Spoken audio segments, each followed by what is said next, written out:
Dealerships rarely use exit interviews, and they are so helpful in rooting out problems and helping you discover what will help you run your operation better. A lot more wisdom than that coming right up. First, a big thank you to our sponsors, Fixed Ops Marketing, Parts Edge, Bailey, Dynatron Software, Dealer Scanning, and Recall Masters. They're all linked up in the show notes. Make sure you visit them. They'll help accelerate your fixed ops departments. Training is broken in automotive. Training has been a singular event for too long, and the impact on people and dealers is unfair. Meet Quantum 5, a training program that helps your whole team improve their skills in a way that translates to more profit, greater CSI, retention of customers and employees, and a culture change that impacts the customer experience. A blend of in-person learning experiences, creation of a dealership learning community for post-training success, and goal setting for accountability is the key to unlocking transformative change. The results? Your people sell more. Additional appointments are created. Your leaders are more effective. Service BDCs produce measurable ROI, and your customers gain a better experience, leading to higher CSI. Reach out to us today, quantum5.ai.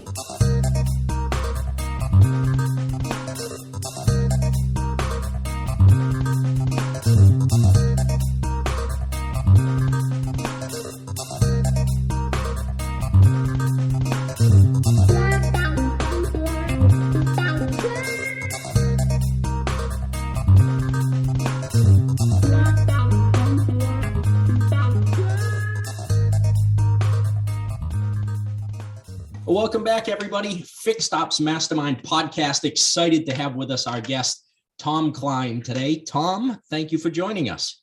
Dave, thanks for having me. It's great to be here. Absolutely. We've been excited for this one. For those that don't know you, would you give a little brief introduction of yourself and tell us what your first car was? Yes, so that's a great question. Both are good questions. So I'm a third generation car guy. My family's been in the car business since 1925, which means we've been in the business almost 100 years, which is a long time. Yes, it is. Long time. And I was a dealership owner for 30 years, franchise dealership owner. And we sold the dealerships in 2019. And that's when I started my consulting business. And I help dealers with avoid people who want to reach into their pocket and take money out of their pocket. That's what I do.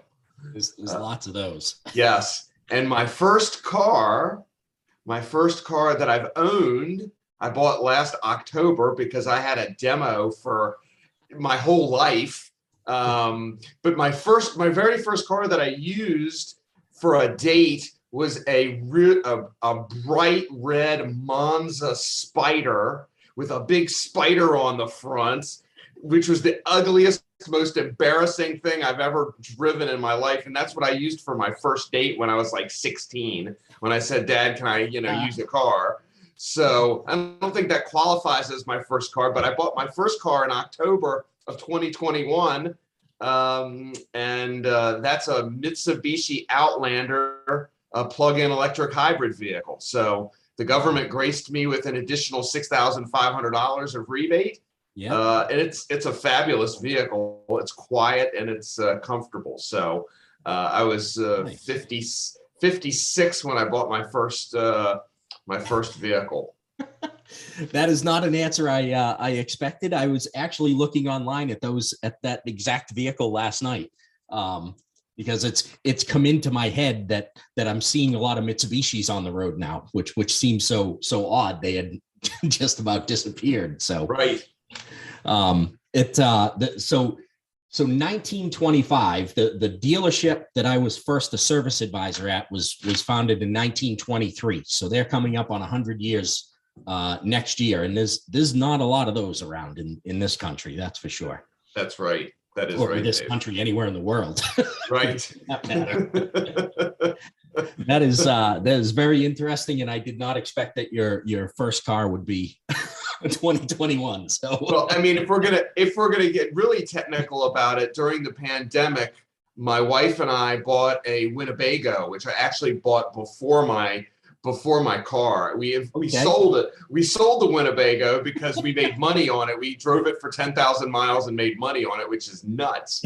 But so I don't know if that qualifies as my first car or not, but that's what we did.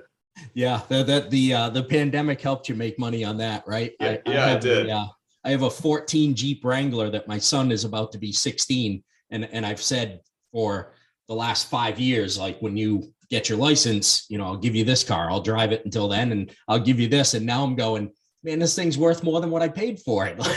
I don't want to give it to you. Right.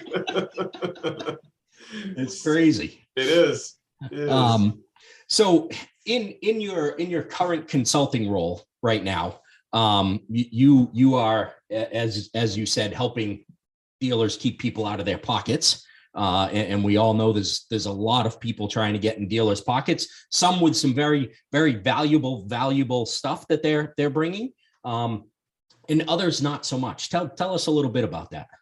Sure. So I'm a risk mitigation consultant, which means that I will go through the entire operation. I'll audit the entire operation. My checklist is actually, which I've developed over my many years, it's like 24 pages long. I mean, you can't get through it.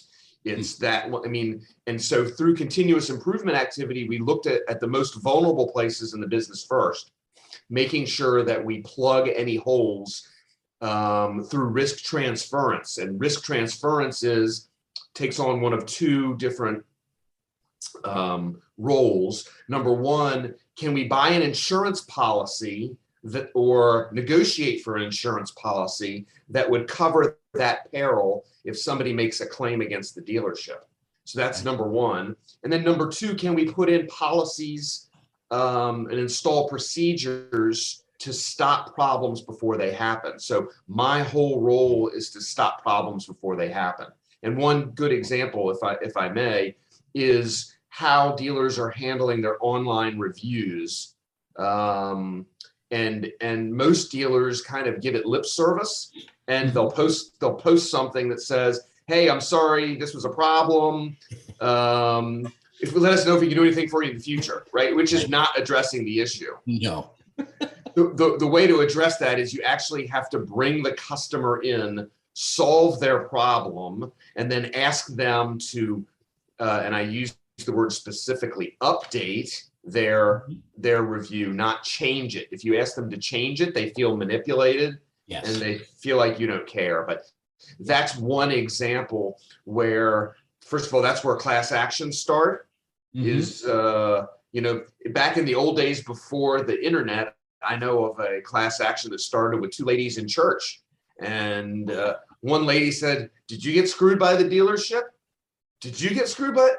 And so they joined together, and that cost the dealer close to 10 million. And this was back in, I guess, in the 90s. Wow. So yeah, I mean, so online complaints, both for employees, Dave, as well as customers, right? Because you have Glassdoor, of which a lot of dealers don't know about Glassdoor. And Glassdoor, especially with what Quantum 5 does, Glassdoor is a really important thing that dealers should pay attention to, which is what their employees are saying. Yes. Yeah, absolutely. I mean, that's something that has really started to finally come into focus, right? Is for forever, especially once the internet and reviews came around, there was so much focus on what the customer was saying that we kind of forgot about what our employees were telling us, which many times if we listened to what the employees were saying, it was a leading metric to what your customers were going to be saying down the road, right? That's true. And what I have found in dealerships, Dave, is problems at dealerships start on two legs. They start either from customers or employees. And I'll give you a recent example.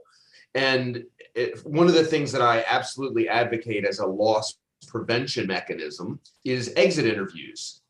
Dealerships rarely use exit interviews, and they are so helpful in rooting out problems and helping you discover what will help you run your operation better.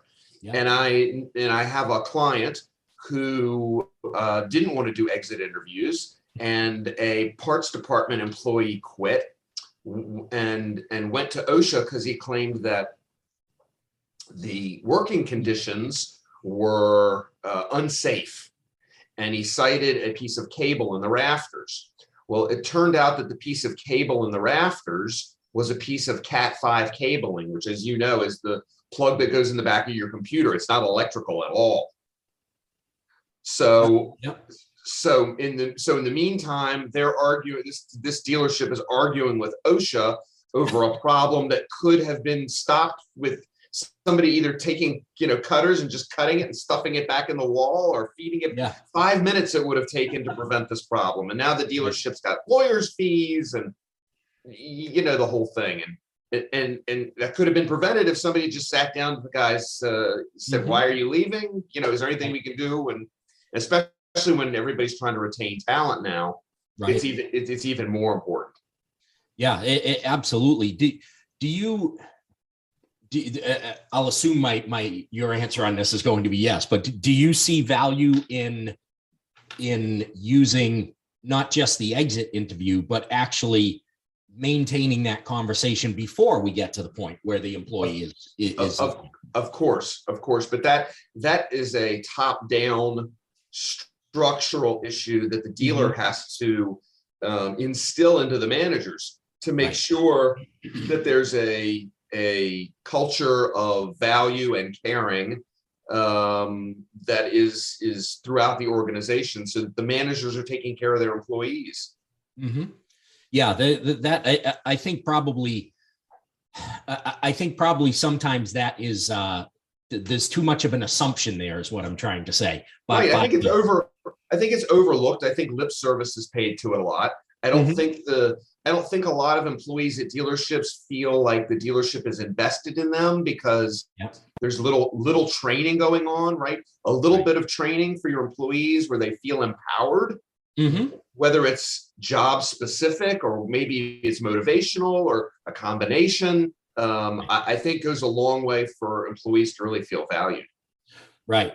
And that's at Quantum 5, what we're trying, obviously we're doing the upfront training on people skills, number one, right. But also the continuing education, the sustainment of that education, and that being the real reason behind it, right? You want your team to be empowered. You want them to feel empowered, not just use the empowerment word because it's cool right now, but actually give them true empowerment. And you want to continue investing in them, right? We're expecting our teams to invest in our customers daily.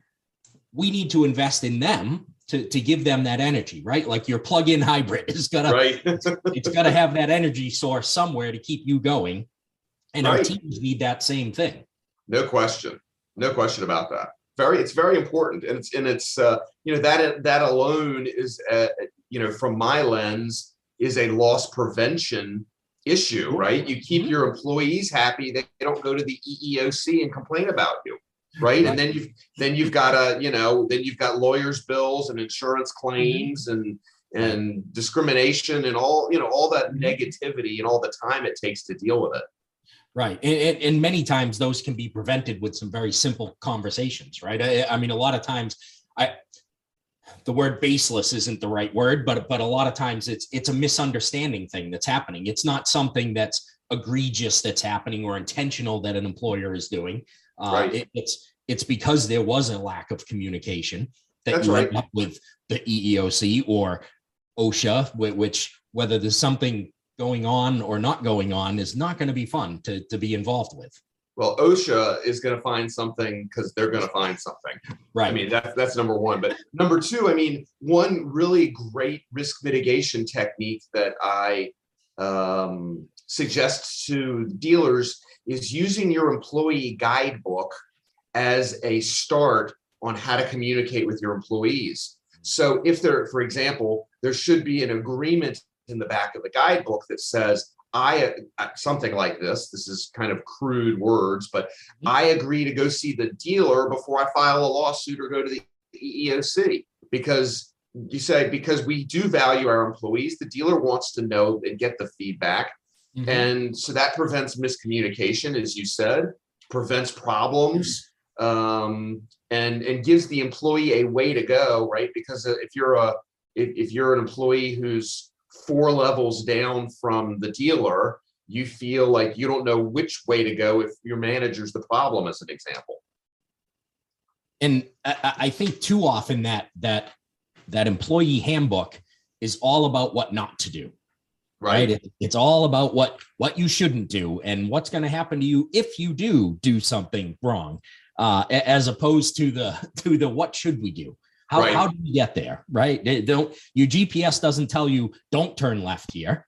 Right. It tells you to turn left here if that's where you're supposed to go.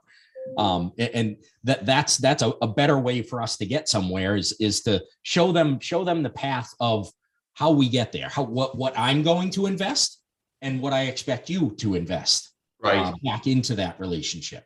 Right. And then one small clarification, this is something that I preach, which is I like to call it a guidebook instead of a handbook. Mm-hmm. Because a guidebook guides you. It's not necessarily all inclusive. And there's some connotations that a handbook, that everything's included right there. And if it's not written there, then it's not a policy.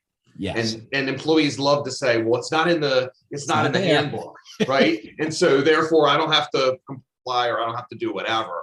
Right. And so that's a small nuance, but again, it's a cultural thing, right? It's how you want to communicate with your employees. Yeah, and if you've built that culture and you have a strong culture there, then that's all you need is a guidebook, right? You just need a still structured, but a set of guides where we know where we have to go. Those little blow up things they use for kids on the side of bowling alleys, right? To just gutter guards, bump against them. Yeah, they're gutter guards, and that's what I am. I'm the gutter guard. I mean, that's what I do. just little touches to keep you back in the center of the lane. That's all. Some are little and some are not so little. I talked to a dealer 2 weeks ago who said, well, what do you do? And I explained what I did. And he came back and he said, so you give me a colonoscopy. I said, well, you can look at it like that. I said, you need to get a colonoscopy, but you need it more than every 5 years if you're going to use me. I mean, this is not an every 5-year thing. I mean, this is a monthly thing, and you should have continuous improvement activity. But if it makes you happy to call it a colonoscopy, good with me. Yeah, and it may not be pleasant, but it's going to keep you healthy. So exactly, it's going to find your problems before they're big problems, and that's it. Yeah, that's it, and that's the key to making sure that you keep the money you make, which is what I obviously advocate. Right. So with compliance of things, obviously there's some things that are top of mind with compliance, tax compliance, that type of thing that everybody I think is thinking, oh, I got to make sure that I'm on the straight and narrow about that stuff. But what are some of the other issues that you see that maybe were not even on somebody's horizon at all? Like I had no idea I had to pay attention to that.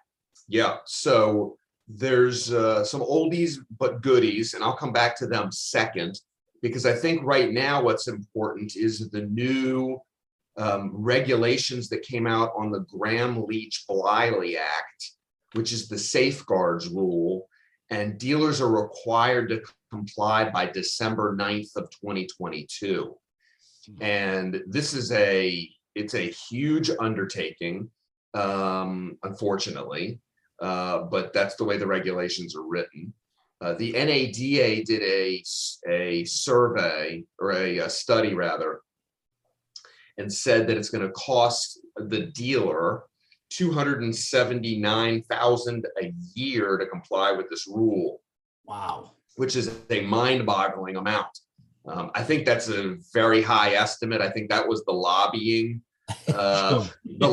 answer, which I appreciate on behalf of the dealers. The more it sounds, the more leverage they can have. So I appreciate that. I don't think it's quite that severe, but this isn't something that you can just flip a switch, and there's no one technology solution that I've seen that will answer everything. There's some very analog type things that need to be done. And then there's a lot to be able to safeguard. And this is all about safeguarding customers' information because there have been so many data breaches, right? I mean, I don't know how many free offers of credit monitoring that I've gotten in the past 2 years, but it's been a lot. And so the FTC finally said, enough, enough.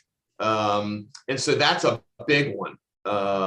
Secondly, the second biggest one was news from last week, where there was a dealer group who the FTC fined $10 million for sketchy business practices. And the way I read the release from the FTC was they deserved to fail because they didn't have a compliance program in place. They didn't have any monitoring in place. They didn't have any checks and balances in place. And so as a result, they did bad things to consumers, and the FTC fined them $10 million.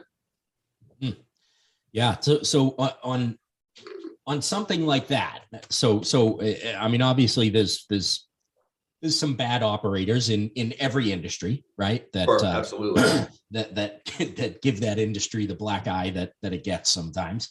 Right. But there's also times where, like we started out on this path, was that they don't realize that they have to do this. Or another thing we talked about, that it's got to start from top down, and that top is assuming that the people they have in place know this stuff. Right. And sometimes they just don't know it by negligence. Sometimes they don't know it because they just don't know it. They have no idea that it exists, and that it's something that they need to have their eye on. Right. Absolutely. And that's where a guy like me comes in, of course, because I come in and I'll say, look, here are the biggest problems that I see with dealerships. And I'll give you a good example. As I mentioned oldies but goodies before, the IRS 8300 cash reporting form is an oldie but goodie because dealers think that their accounting department has it. Like, I got it, no problem. And most dealerships don't have it. And they don't have the right mechanisms in place. And the problem with non-compliance is that there's jail time involved through the IRS, right? If you're not compliant with the IRS, I think it's up to 5 years of jail and 5.5 million in fines. Now, I haven't seen or read anything that they've done that recently, but it's out there. And part of Section 8 of the Criminal Code, which is very interesting, which is the criminal code where it shows sentencing guidelines for individuals who are involved in crimes. One of the mitigating aspects is, do you have a compliance program, and does it check? And as a corporation and as an organization, it will keep you, between the gutters. Right. And it'll keep you out of jail, because I know dealers don't like orange, generally speaking. Right. That is true. That's an interesting thing, and certainly those three letters strike fear into everybody's heart. That IRS, right? That's right. It feels like they've taken down more criminals than the justice system has, right? When nobody else could catch them. Al Capone, right? Right, there you go. Yeah, it's taxes that got them. You don't run everybody but the IRS. That's it. That's it. The interesting thing to me is that there's so much information out there that sometimes the information is overwhelming. But a lot of times we just don't know where to look for it, right? For anybody who has tried to start a small business, you would think there was somewhere where you could go, where there was a guidebook that would say, okay, you need to do this, you need to have this X, Y, Z, right? And you could follow all these steps, and that doesn't exist anywhere. No. Right? There's nowhere that you can go that you can just find everything you need to even start a little, grandma starting a business selling shawls she's knitting.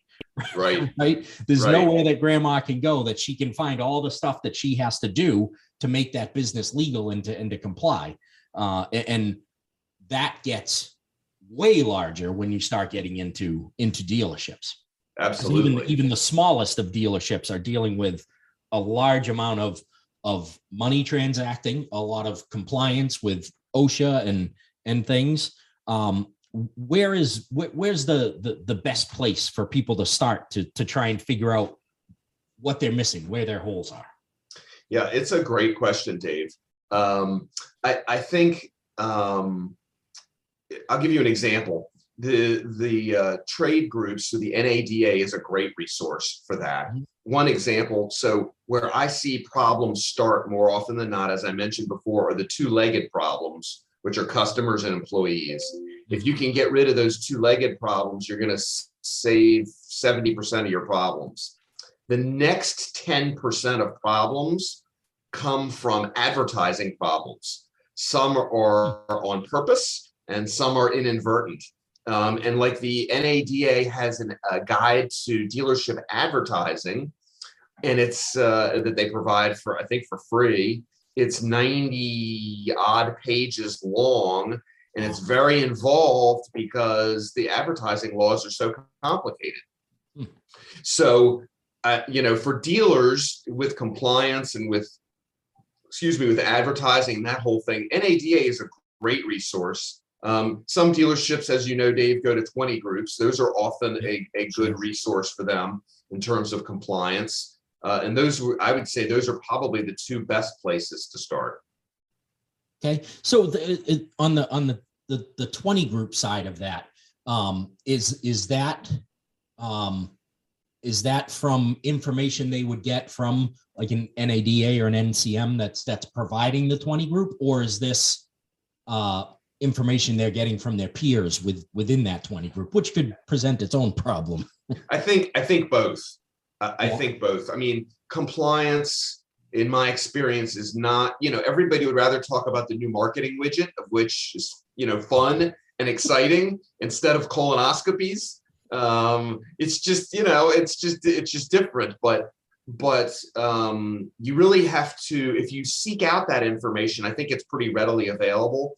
Mm-hmm. I don't think, in my experience, I don't see dealers spending a whole lot of time on this because they think it can't happen to me, or it's not going to happen. Or as one dealer that I know says, it's a case of the yets, which is, it hasn't been a problem yet.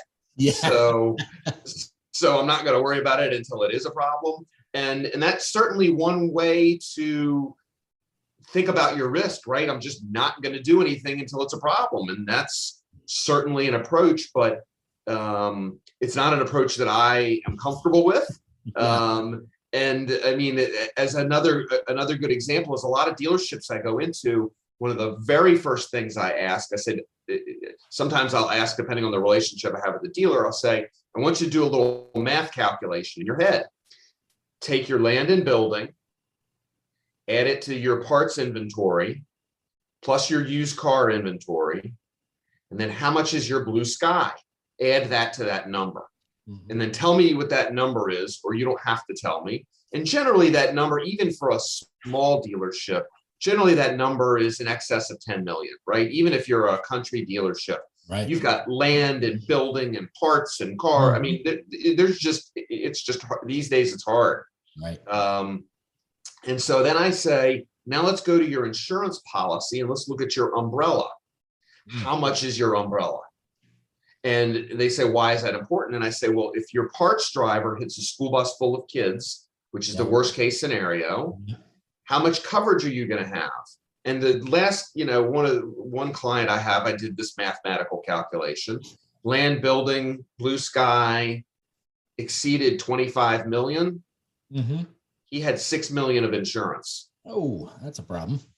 It's a problem, right? That's a real problem. And when I explained that if they have a catastrophic accident, that whoever they have that accident with is going to own your business because you don't have enough insurance, mm-hmm. they all of a sudden go, oh my God, now I understand why this is important. Yeah. Yeah, it was when I was running stores, and obviously I'm on the fixed ops side of things. It was an argument I would often have with used car managers and GMs when there was something that they didn't want to do on a used car, whether that was a used car that was going to be in our inventory or one somebody had recently purchased and then came back in with an issue that was some sort of a safety issue. And it was a, for whatever reason that they didn't want to do it. And, I would always say, hey, I really like working for X Nissan, whatever the owner's name was. And I said, I really don't want to be working for Mr. Customer Nissan. Right. Exactly. Because of your decision, that's what's going to end up happening at some point. Because like you said, it's a case of the yets, but I don't want to be the guy who's the case of the example. Exactly. And that's a great example, Dave, of why culture is part of risk mitigation. Because if the culture in that store had been fix customer cars, fix customer problems, we're not going to get into arguments over that, even if they bought it as is, have a certain procedure for how much they should spend if it doesn't go to some other supervisors to approve it or handle it, whatever it is. Yep. But that's where lawsuits start. That's where regulatory problems start, right? That's where customers go to the FTC and say, this dealership sold me an unsafe car. I mean, I read a lawyer letter this morning from a dealership who sent it to me and wants help trying to resolve it, because it's one of the things I do. And there's a hole in the frame, apparently. Now, this dealer says that the hole wasn't in the frame when they sold it, and the customer put 1,800 miles on the car, and that's when the hole in the frame developed. I don't think so. Right. But irrespective, now you've got a lawyer involved, and you're going to have to resolve it with that lawyer, or spend $20,000 a month arguing about it. Right. Yeah. So I'll give you another example, and this is the most severe example that I was involved in my years in the dealerships. We had the state police walk into the dealership, and which they do often. Yeah. So they were looking for information on a certain customer's vehicle history. Right. And so about a week prior, this vehicle had on the Interstate 90, the Mass Pike, had gone from the fast lane to the breakdown lane and struck the back of a trooper's Ford Explorer, killed the trooper, knocked the vehicle like 30 yards off the road into the median, blah, blah, blah. So they were looking for information on his car because the driver survived, and he said, my brakes failed. In the glove box, doing their inventory search of the car, they found the invoice from our dealership where he had been 2 days prior to this accident. So they're coming to talk to us. Of course. He says his brakes failed. Right. So now this is where the compliance and risk mitigation comes in. Because we had a strong process in place, in our records, we had a multi-point inspection. We used to print out 2 copies. One went to the customer. One we had the customer sign and stayed with his records. On his records was that multi-point inspection showing that his brakes were indeed in the red, but that he signed off. And on the repair order was a declined line for not doing the brake repair. Right. Still don't believe that his brakes actually failed. It was just, it needed pads. It wasn't something that was going to make you go across 3 lanes of the highway. Right. But this went all the way to, he killed a trooper, right? So this wasn't going away. Right. It went to a trial. My 2 express advisors were subpoenaed into that trial. Right. And had we not had a good process, this could go a completely different way. Absolutely. You bring up, sorry, go ahead. Yeah, no, I was going to say where maybe my express advisors face some sort of criminal fines.